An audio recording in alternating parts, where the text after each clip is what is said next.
Is your share structure making your business sale taxable? Here's a question that every successful Canadian business owner should be asking. If I sold my company tomorrow, would I pay tax on all of it, or could I walk away with a huge chunk completely tax-free? Because if your share structure isn't set up right, you could be leaving hundreds of thousands, maybe even millions on the table. And worse, you won't even know until it's too late.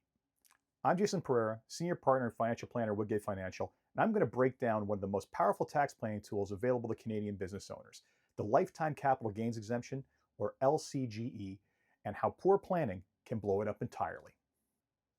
This video is going to walk you through how the exemption works, what tests your business needs to pass, how cash and holding companies can quietly disqualify you, and how the right structure can not only protect your exemption, but also multiply it. So first, let's start by answering the question of what is the Lifetime Capital Gains Exemption?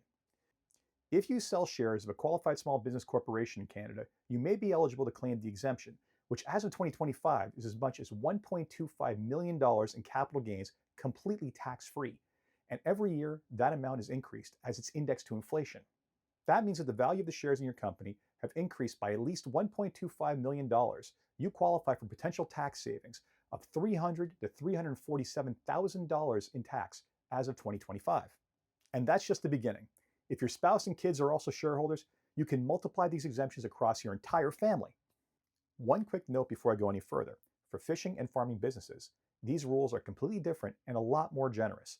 I won't be covering these kinds of businesses in this episode. Now, of course, there is a catch. Actually, there's a few of them. First, your business has to qualify as a Canadian-controlled private corporation, or CCPC for short. Then, your CCPC has to qualify as a qualified small business corporation, or QSBC, to be eligible. Knowing if your business is a Canadian-controlled private corporation is actually pretty easy because it's basically spelled out in the name.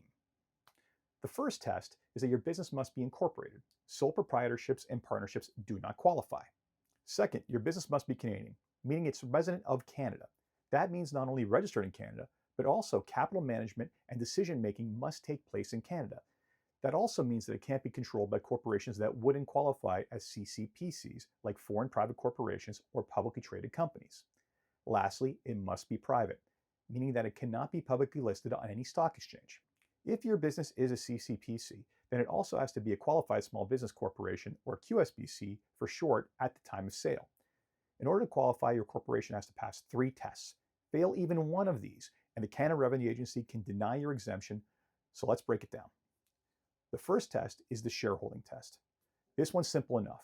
A shareholder or their spouse who inherited shares on the death of the shareholder must have owned the shares for at least 24 months prior to the sale, either directly or through a trust, in order to qualify. That means you can't change things at the last minute in order to qualify.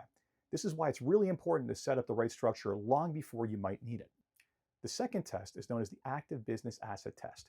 To qualify, for the last 24 months, your business has to have employed more than 50% of its assets in active Canadian business. And the last test is the point of sale test.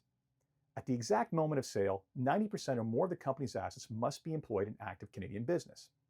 There are also a few other common misconceptions I need to call out here before we go any further. First, the Lifetime Capital Gains Exemption is only available to an individual shareholder of an active corporation.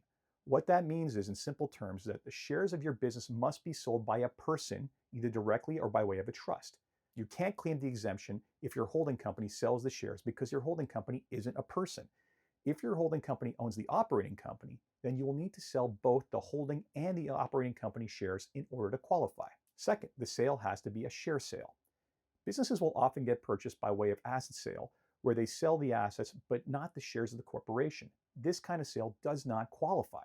Lastly, an active business has to be sold.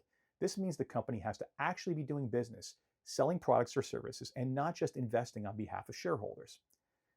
It's these last 2 tests where many business owners get tripped up. You're growing fast, making good money, but instead of paying it all out, you're sitting on a pile of retained earnings that you've been investing in stocks, bonds, real estate, or other investments in order to earn return. And that's great, until it isn't. Or your accountant advised you that for credit protection, you should have a holding company in place where you can put all of your retained earnings. So they help you roll over your shares into a holding company. And now your operating company is owned by your holding company, where all of your retained earnings and investments are piled up. If you reorganize your corporation this way, it can solve one problem while simultaneously creating another. Here is the problem with both of these. Excess cash, investments, and even real estate not used in the operation of your business can cause you to fail these tests. Remember, if more than 10% of your business assets are passive at the time of sale, you lose the exemption, or 50% for 2 years prior. And if your holding company owns your operating company, it can get even trickier. Remember how I said that you have to personally sell shares in order to qualify and that your holding company doesn't qualify for the exemption? Well, in order to qualify, you would need to sell both companies, and their combined balance sheets must now pass both tests. I have seen entrepreneurs do all the right things: build a great company, grow its value, and even think ahead by creating a holding company. But then they find out that their shares don't qualify, and now they're staring down the barrel of a 7-figure tax bill. Let's look at some examples of how this can go wrong.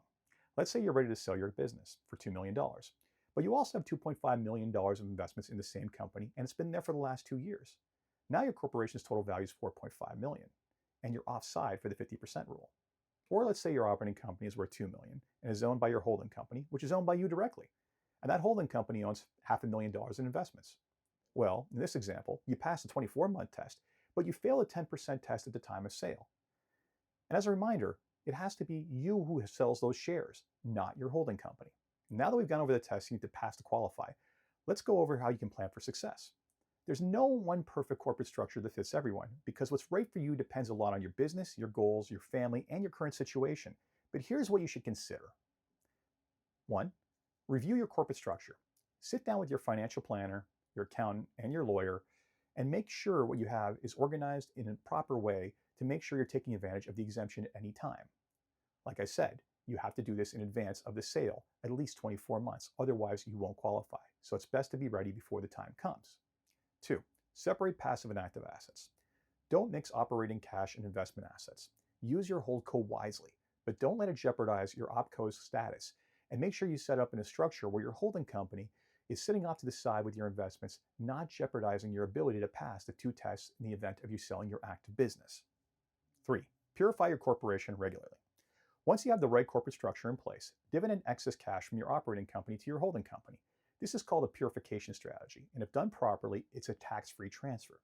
This will not only keep those funds out of the way in order to purify it in case you sell your business, but it has the added bonus of potentially credit-proofing those assets. 4, consider using a family trust or estate freeze. Structuring your ownership through a family trust or estate freeze can not only let you purify your corporation regularly, but can also multiply the exemption across multiple family members if you include them in the new corporate structure or as beneficiaries of the trust. That will allow you to multiply the lifetime capital gains exemption by the number of people in the structure. That's up to $1.25 million in capital gains tax-free as of 2025 per family member. So what can you do today to make sure you're not on the wrong side of this? First, review your corporate structure. Who owns what and how? Then, check your balance sheets. How much of your money is passive versus the value of your active business? Talk to a planner who knows how to coordinate this with your accountant and lawyer.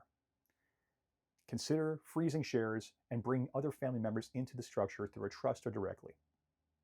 Get clear on your exit plan so you're not reacting at the last minute. Remember, it has to be in place for at least 24 months in advance. Look, you've built something great. You've earned every bit of success that you have, and when the time comes to exit or sell, you deserve to keep as much of it as possible. But the truth is, none of this happens without planning. The Lifetime Capital Gains Exemption is an incredible planning opportunity, but only if you qualify. That's why your share structure matters so much. And if you haven't looked at it in a while, or if you've been assuming your account is on top of it, now is the time to take control and make sure of it, because this is one of those rare moments in life where a bit of planning can be worth millions. If you're not sure where you stand or you want to see if there's room to improve your setup, reach out. Let's take a look at it and make sure that your future sale doesn't come with a big tax surprise. Remember to like and subscribe this video and leave a comment. Or if you're not watching this on YouTube and listening on a podcast, leave a review wherever you get your podcasts.